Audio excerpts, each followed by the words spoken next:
Tout le monde, je suis ravie de vous retrouver aujourd'hui dans cette nouvelle vidéo. Bon, comme vous avez bien pu le lire déjà dans le titre, nous allons parler de quoi? Nous allons parler tout simplement de mon recrutement.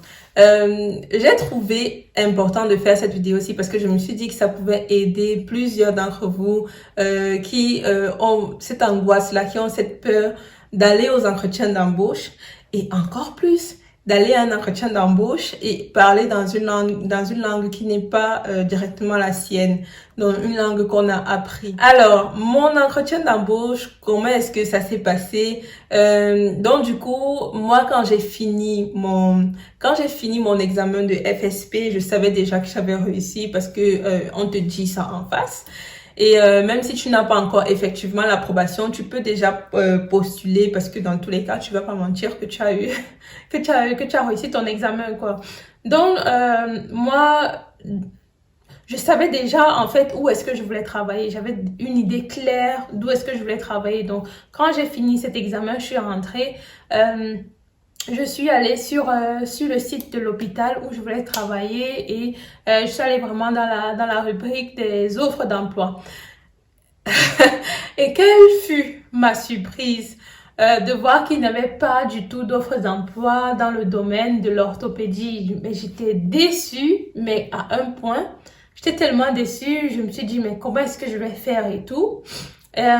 Sauf que j'avais déjà ma petite sœur qui elle aussi est ici en Allemagne et qui est pharmacienne. Elle a fini aussi ses études, elle est pharmacienne. Peut-être qu'il faudrait que un jour on fasse une vidéo, qu'on fasse une vidéo ensemble.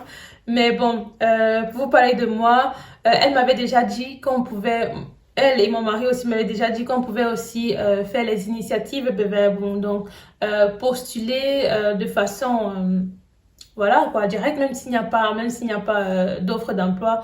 Donc je me suis dit, je vais faire ça. Je vais faire ça, mais, chose très importante, c'est que vu qu'il n'y a pas d'offre d'emploi, il faut vraiment que mon dossier, que ça pète, que ça frappe directement à l'œil.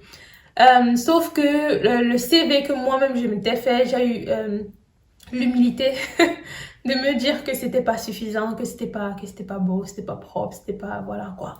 Donc j'ai contacté quelqu'un qui faisait dans le recrutement, vraiment dans le domaine du RH, tu vois.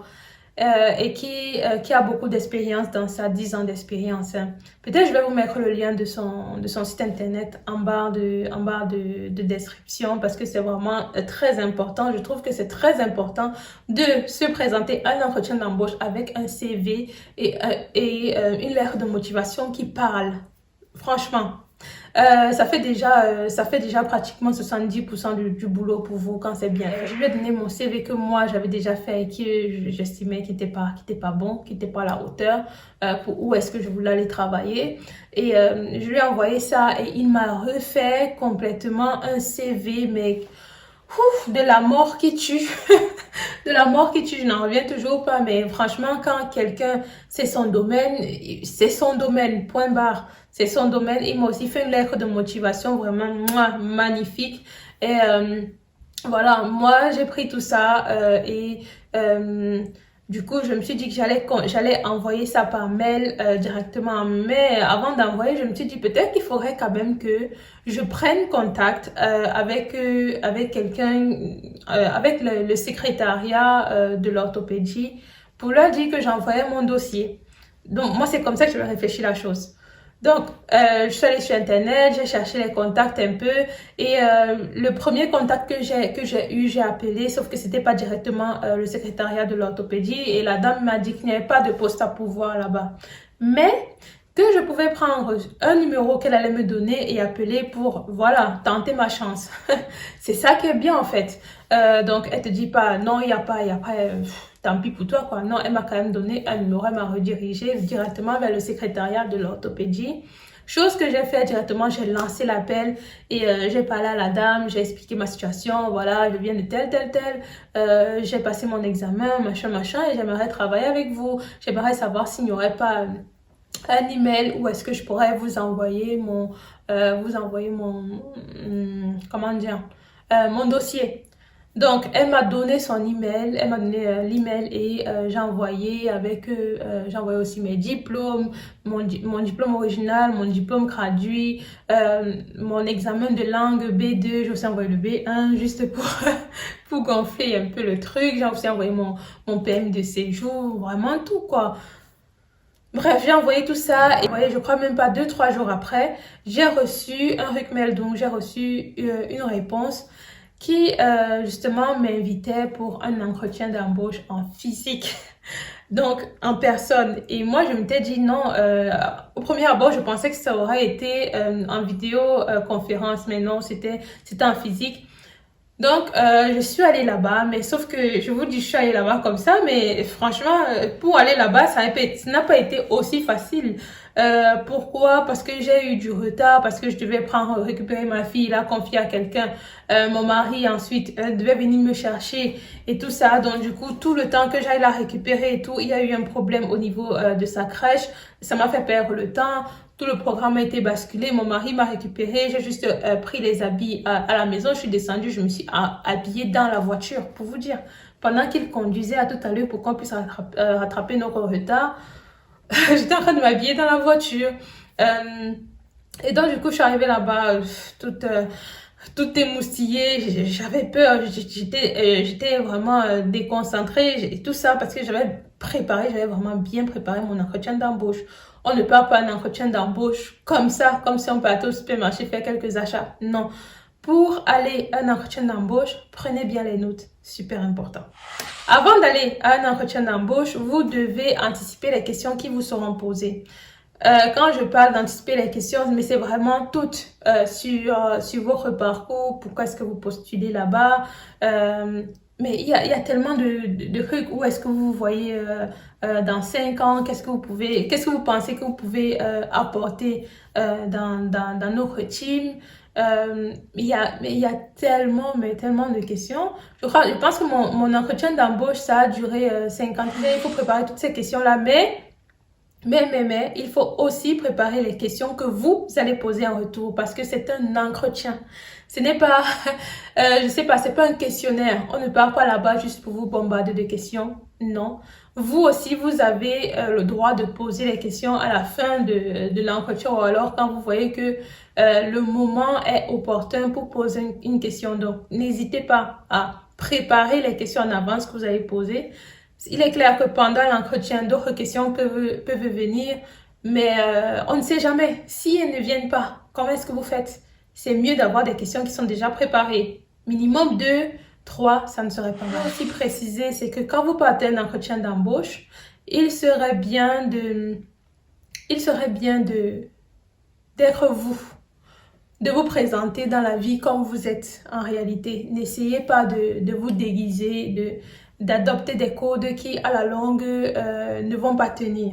Pourquoi est-ce que je dis ça? C'est que moi, quand je voulais aller à mon entretien d'embauche, on m'a dit, tu penses pas qu'il serait mieux que, je sais pas, que je te coiffe, que tu fasses des tresses et tout? Et moi, non, parce que c'est pas comme si dans mon quotidien je fais les tresses. Je pense que vous avez déjà pu le constater sur ma chaîne. J'ai toujours mes cheveux lâchés. Si c'est pas un cheveu lâché, j'aurai un chignon. Et je ne me voyais pas en train de faire des tresses parce que tu vas arriver là-bas et après quoi, après 6 mois, tu vas te dire, ok, maintenant que j'ai confirmé mon CDI, c'est bon, je peux maintenant porter mon afro. Non, pour moi, ça a été l'afro tout de suite. À mon entretien d'embauche, c'était l'afro. Quand je suis revenue après, ça a toujours été l'afro. Si c'est pas ça, c'est un chignon et c'est pas un chignon où je vais rajouter des extensions ou je ne sais quoi. Non, c'est que mes cheveux, c'est tout. Je trouve que c'est vraiment important parce que je vois aussi souvent beaucoup de gens qui en fait nous conseillent de paraître autrement pour être plus plaisante. Mais je pense que vous pouvez aussi être plaisante en restant vous. Pour vous dire, je suis allée à mon entretien d'embauche, je n'étais même pas maquillée parce que j'ai même pas eu le temps de me maquiller. Il est vrai que si j'avais pu me maquiller, je l'aurais fait. Mais je ne l'ai pas fait. J'avais mes cheveux lâchés. Et pourtant, ça s'est bien passé et je ne vous l'ai même pas dit, mais je n'ai passé qu'un seul entretien d'embauche. Là où j'ai postulé, c'est là où j'ai directement eu mon boulot. Je n'ai pas eu à passer 10 000 entretiens d'embauche. Je voulais absolument travailler là-bas. Et je pense que dans ma vie, ça a toujours été comme ça. Ce que je voulais, ce que je veux en général, je l'obtiens parce que je me donne les moyens. Et je reste moi. Je pense que c'est vraiment important. Il fut un temps où je portais beaucoup de perruques, je faisais beaucoup de tresses en tout genre et tout ça. Et je changeais tout le temps. Et j'ai arrêté parce que je n'arrivais pas à tenir sur la langue. C'était dur. C'était vraiment dur. Je me suis rendu compte que c'était grave quand je partais en bibliothèque et qu'il fallait que je prenne des pauses pour aller aux toilettes et retirer ma perruque. Je ne sais pas si vous vous rendez compte. Parce que c'est pesant. Parce que ça te sert. Je ne sais pas si vous vous rendez compte, mais pour moi, ça a été trop. Encore quand j'y pense, je me dis, mais pourquoi est-ce que je me suis infligé tout ça? Tu fais tout ça et le lendemain, tu te relèves le matin et tu remets, s'il te plaît. Quand tu dois travailler dans un service comme le mien, qui est la chirurgie et tout, franchement, t'encombrer d'autant de trucs, c'est pas évident parce que tu ne sais pas quand est-ce qu'il va falloir que tu mettes la charlotte sur ta tête pour entrer en salle opératoire. Et je peux te dire que avec une perruque, des rastas et tout ça, c'est bien compliqué. Hein. C'est bien compliqué. Donc voilà, n'hésitez pas à rester vous. N'hésitez pas à poser les questions qui vous semblent pertinentes. N'hésitez pas à bien préparer vos entretiens. Bien préparer son entretien, c'est quoi? Parce que je dis ça, mais ça peut vous sembler vague. Bien préparer son entretien, c'est quoi? C'est quand tu sais qui va te faire passer l'entretien, c'est encore beaucoup plus évident, mais moi, je ne le savais pas. Mais ce que j'ai fait, c'est que je me suis renseignée sur l'ensemble de l'équipe. J'ai essayé de voir qui faisait partie de cette équipe-là. Et j'ai pioché quelques personnes comme ça. Je me suis renseignée sur leur parcours sur Internet. Ce sont des choses ils le mettent en fait sur leur fil d'actualité du coup d'où ils travaillent. Donc moi, je me suis renseignée déjà en premier lieu. C'était sur le chef de l'orthopédie. J'ai pris toutes les informations que je pouvais obtenir. Ce qui fait que pendant la conversation, en plus quand je suis arrivée, que j'ai vu que c'était lui qui me faisait passer l'entretien, c'était que lui, j'étais bien contente parce que j'étais bien préparée sur son cas. Pendant l'entretien, j'ai pas hésité à lui faire comprendre que que je sais qu'il a étudié à l'extérieur. Donc du coup, ça nous fait déjà un point en commun. Il a étudié à l'extérieur. Moi maintenant, j'étudie à l'extérieur. J'étais en Italie, maintenant je suis en Allemagne. Donc on a quand même un point en commun. Je n'ai pas hésité aussi à lui faire comprendre que je sais qu'il a eu à publier, qu'il a fait des publications, qu'il a aussi écrit des livres et que j'ai passé commande de un de ces livres-là parce que pour moi, ça me semblait très pertinent pour ma formation actuelle. En plus, la formation que je veux suivre dans son équipe. Donc, tu vois que voilà, tu achètes son livre et tu veux travailler dans son équipe. Donc, tu vois que vraiment, c'est... comment dire? Ça montre vraiment que tu es attaché, que tu es vraiment très motivé, autant de choses. Et c'est une question aussi qui ne manque pas. C'est une question qui ne manque pas dans un entretien d'embauche. C'est pourquoi est-ce que vous voulez travailler dans ce secteur-là? Qu'est-ce qui vous attire là-bas? Et quand tu finis de donner toutes tes motivations et que tu fais quand même comprendre que oui, ça, ce sont mes motivations. Et en plus de ça, j'ai acheté votre livre, monsieur. Il comprend très bien que vous êtes motivé. Pendant mon entretien, mon chef n'a pas hésité à me faire comprendre que j'étais assez fine pour faire de l'orthopédie. Mais il faut donner les motivations. Et quand tu vois en plus que moi j'ai acheté ton livre parce que je veux faire le truc, c'est pas me muscler qui va me dépasser. Donc voilà, j'ai pas hésité aussi à lui faire comprendre que moi je faisais du sport et que je comptais en plus aussi faire de la musculation s'il le fallait. Donc donc voilà, et au début, quand il m'avait dit qu'il fallait de la force pour faire de l'orthopédie, moi j'avais pris ça à la rigolade, je pensais qu'il blaguait, je me suis dit mais de quoi il parle, moi je suis forte. Mais non, c'est pas de la blague, c'est mais vraiment pas de la blague. Parfois, moi, il y a des situations où j'évite de faire le travail qu'on me demande parce que je sais que ça va me demander de l'énergie que je n'ai pas. Avec ma force actuelle que j'ai en tant que femme que je suis, c'est compliqué. c'est compliqué et j'avoue mes faiblesses, mais je ne laisse pas tomber parce que je me dis, entre-temps, je vais acheter des albums. Je voulais vous parler du coup, voilà, de mon entretien d'embauche pour vous motiver, vous faire comprendre que ce n'est pas quelque chose de... C'est pas de la magie. Il suffit juste d'être bien préparé. Préparer, comme je dis, anticiper les questions qui peuvent vous être posées. Essayez vraiment de formuler ça en des mots qui pour vous semblent accessibles pour pouvoir après être ce jour-là, quand on vous pose la question, justement que vous répondiez du tac au tac, du tic au tac, du tic au tac. De nos jours, il y a des RH qui vous préparent aux entretiens d'embauche. Et moi, c'est ce que j'ai eu à faire. Et ça a été tip top.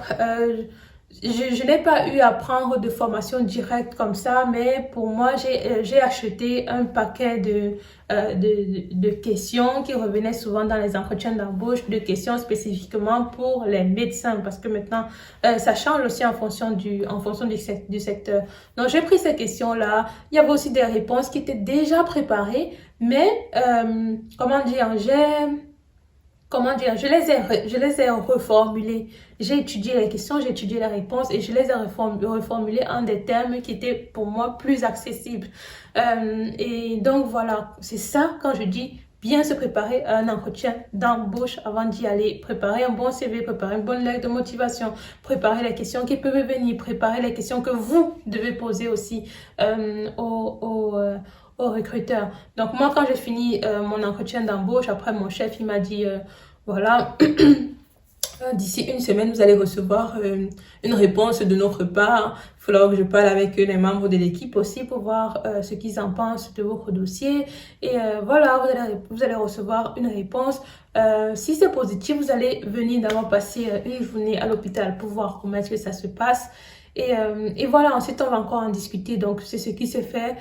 J'ai reçu 3 jours après aussi, 3 jours après, une réponse, un appel de la secrétaire qui m'invitait pour venir passer l'entretien, pour venir passer la journée à l'hôpital. Donc je suis arrivée normalement comme tout le monde, 6h30, j'ai fait la réunion. J'ai fait la réunion du matin, ensuite je suis allée en salle opératoire. Ce qui m'a vraiment surpris, c'est qu'il y avait ce jour-là des étudiantes, je crois en 4e année, qui participaient réellement à une opération de prothèse de la hanche. Chose que je ne sais pas si ça se fait en Italie, mais en tout cas pour moi j'étais bluffée. Je me suis dit, mais franchement, quand tu as une formation pareille, comment ne pas être bien préparé quand tu commences vraiment dans le monde du travail, quoi. Tu participes réellement à l'opération, c'est top. En fait, tu touches du doigt ce que tu aimerais faire ou pas. Donc, du coup, tu peux savoir si ça va te plaire ou pas. Donc, du coup, moi, j'étais en salle opératoire. Ensuite, je suis montée, je suis allée à la station. Après, je me suis retrouvée à l'ambulance.